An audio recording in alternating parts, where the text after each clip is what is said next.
ஓ பன்னீர்செல்வத்தின் பிறந்த நாள் முன்னிட்டு திருப்பத்தூர் அருகே நடைபெற்ற மாட்டுவண்டி பந்தயம் 24 ஜோடி மாட்டு வண்டிகள் சீறி பாய்ந்து சென்றன. சிவகங்கை மாவட்டம் திருப்பத்தூர் அருகே உள்ள சுண்ணாம்பிருப்பு பகுதியில் தேசிய நெடுஞ்சாலையில் முன்னாள் முதலமைச்சர் ஓ பன்னீர்செல்வத்தின் 73வது பிறந்த நாளை முன்னிட்டு மாட்டுவண்டி எல்கை பந்தயம் நடைபெற்றது. பெரிய மாட்டுவண்டி, சிறிய மாட்டுவண்டி என 2 பிரிவுகளாக நடைபெற்ற இந்த பந்தயத்தை ஓபிஎஸ் அணி கொள்கை பரப்பு செயலாளர் மருது அழகுராஜ், சிவகங்கை மாவட்ட செயலாளர் அசோகன் நாகையர் கொடியசைத்து துவக்கி வைத்தனர். மதுரை, புதுக்கோட்டை, சிவகங்கை, தேவக்கோட்டை உள்ளிட்ட பகுதிகளில் இருந்து 24 மாட்டு வண்டிகள் இப்போட்டியில் கலந்து கொள்வதற்காக வருகை புரிந்தன. பெரிய மாடு பிரிவில் 8 வண்டிகளும், சிறிய மாடு பிரிவில் 16 வண்டிகளும் கலந்து கொண்டன. பெரிய மாட்டு வண்டிகளுக்கு 9 கிலோமீட்டர் இலக்காக நிர்ணயிக்கப்பட்டது. சிறிய மாட்டு வண்டிகளுக்கு 8 கிலோமீட்டர் இலக்காக நிர்ணயிக்கப்பட்டது. இலக்கை நோக்கி காளைகள் சீறி பாய்ந்து சென்றன. இதில் வெற்றி பெற்ற காளைகளின் உரிமையாளர்களுக்கும் சாரதிகளுக்கும் ரொக்கம் மற்றும் கோப்பைகள் பரிசுகளாக வழங்கப்பட்டன.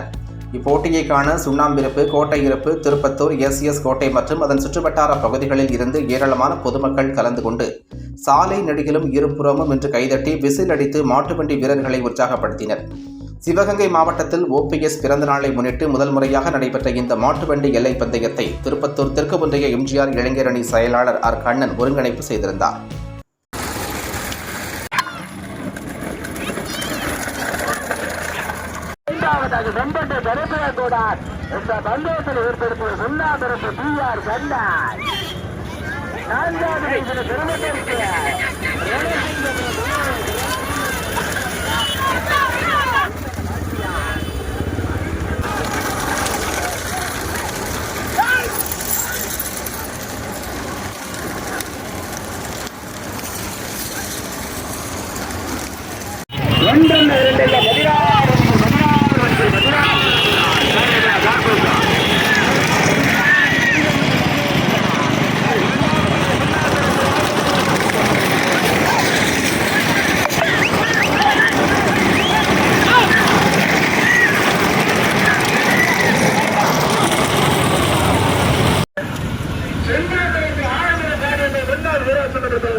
இரண்டாவதாக சுண்ணாம்பிரத்தை கேஎஸ்பி கணபதி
ஓ பன்னீர்செல்வத்தின் பிறந்த நாள் முன்னிட்டு திருப்பத்தூர் அருகே நடைபெற்ற மாட்டுவண்டி பந்தயம் 24 ஜோடி மாட்டு வண்டிகள் சீறி பாய்ந்து சென்றன.